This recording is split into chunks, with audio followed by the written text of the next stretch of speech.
Bonjour à tous mes chers amis, bienvenue dans cette toute nouvelle vidéo.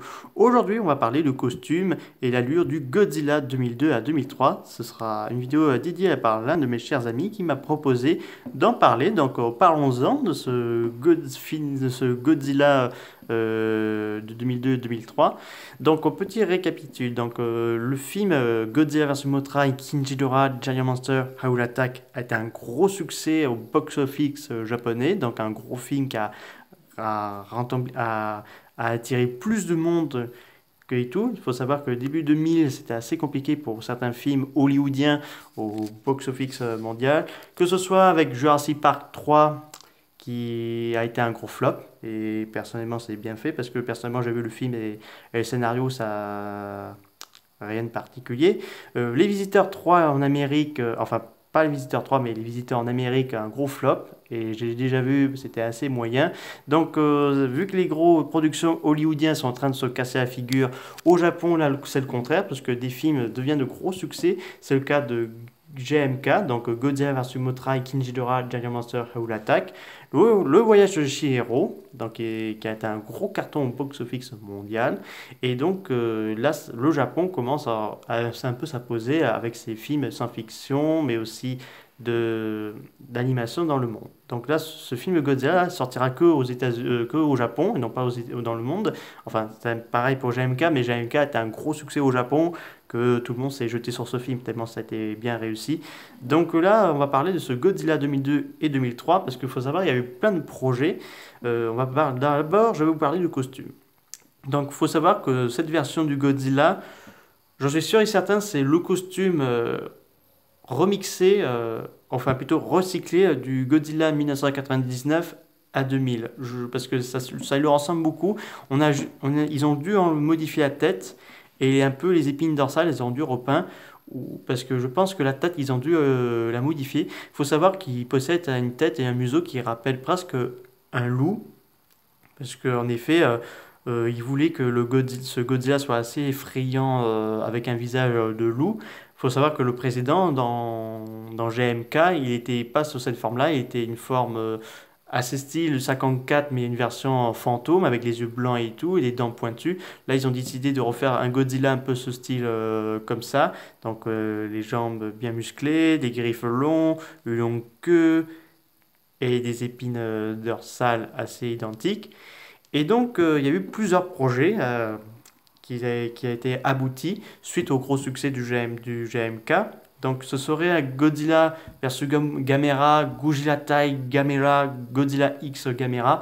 Donc, c'était les rumeurs qui disaient, c'est sûr, ça aurait pas rapporté gros au box-office japonais parce que tout le monde souhaiterait voir un Godzilla versus Gamera. Sauf que le problème, c'est que c'est par rapport à la licence, et il faut savoir que Toho et Daiei je pense que c'était une idée d'Adaye pour le Gamera versus Godzilla parce que c'est eux qui ils ont vu suite au gros succès de Godzilla. D'ailleurs, ce ne sera pas la dernière fois parce qu'il faut savoir qu'en 2019, le studio Kado, je ne me rappelle plus très bien le titre du studio, c'est eux qui ont acheté les droits à la production d'Adaye. Katodora Pictures s'était intéressé en 2019 avec le gros succès de Godzilla 2 parce qu'il a vu qu'au Japon et en Chine c'était un gros succès. Pour eux, ils étaient hésités de refaire Gamera. Bon, là, l'année dernière ou cette année, ils ont refait La guerre des yokai qui, je pense que c'était un gros succès. Et des rumeurs disent que Legendary et Katodora Pictures, ils ont négocié ensemble mais pour apparemment avoir les droits de Gamera, mais ça c'est une affaire encore à suivre. Donc là, je ne veux pas trop vous dire n'importe quoi là-dessus, si c'était officiel ou pas. Et donc l'ATO va refuser pour une autre idée beaucoup plus simple, je crois, mais surtout, je pense, pour éviter certains conflits, parce que je sais que l'ATO et la Daiei à l'époque, ils n'étaient pas amis, très amis. D'ailleurs, dans les 70, il y avait un film de Godzilla avec Gamera, c'était prévu. Donc, je crois qu'il y a eu un Godzilla vs Gamera qui devait sortir dans l'ère Showa, mais ça a été annulé. Il y a eu même un projet qui s'appelle Godzilla, le Air of Monster versus les Spicio Monsters. Donc là, ce serait avec Daiei et Toho qui travailleraient ensemble pour mettre une version de Daimajin appelée Dyumajin, mais ça ne verra pas le jour. Donc, on verra la version de Godzilla vs Gigan. Et donc, Toho fait, fait une bonne idée de ramener Mecha-Godzilla, donc Kiryu, qui construit sur le squelette du premier Godzilla de 1954. Donc là, ce film ne fait pas la suite directe du GMK, c'est la suite directe du 54. Comme je vous ai dit, les films de l'ère Millennium sont des suites directes du 54, comme ça a été fait pour l'ère SCI. Donc là, Godzilla revient au Japon donc, pour tout ravager sur son passage. Donc ce dernier est beaucoup très puissant et indestructible. Et malgré le matériel militaire qui a été construit, eh ben, ça fait aucun effet. Donc le gouvernement décide de rassembler les meilleurs scientifiques pour créer Mecha-Godzilla, donc avec toutes sortes d'armes puissantes pour le combattre. Donc les deux kaiju se font face, pas loin d'un aquarium, pas loin d'un gigantesque aquarium, pas un aquarium, mais dire un parc océanographique avec toutes sortes de poissons et d'otaries, tout ça. Donc là, les deux se font face. Donc Godzilla pousse un cri et Kiryu devient fou parce que la mémoire du premier Godzilla est en lui, donc ça cache tout.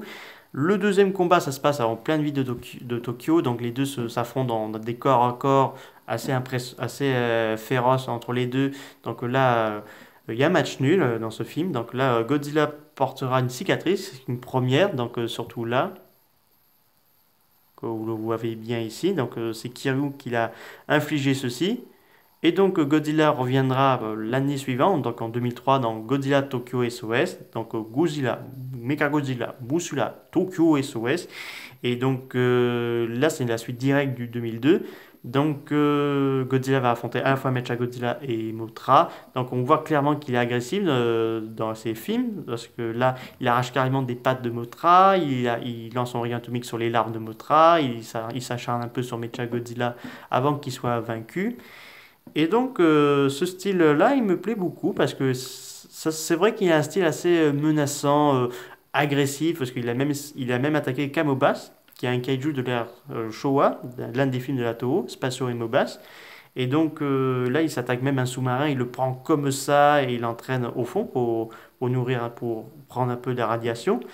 Et donc, c'est un joli costume et je pense que c'est peut-être je pense que c'est l'un des formes de Godzilla très apprécié des fans. Il est taille petit comparé au Godzilla Final Wars parce que Final Wars est beaucoup plus grand que la majeure partie des Godzilla de l'ère Millennium parce qu'ils ont tous une taille assez moyenne, mais celui de 2004 il les surpasse. Et donc, j'adore ce look, donc ça fait un super Godzilla assez effrayant, surtout avec ses épines dorsales. Quand imaginez que vous êtes sur l'eau et que vous voyez ceci qui remonte, l'anglais ça vous fait froid dans le dos. Et donc voilà, cette vidéo va se terminer. J'espère qu'elle vous aura beaucoup plu. N'hésitez pas à me dire ça dans les commentaires. Je vous dis à très bientôt. Au revoir mes amis.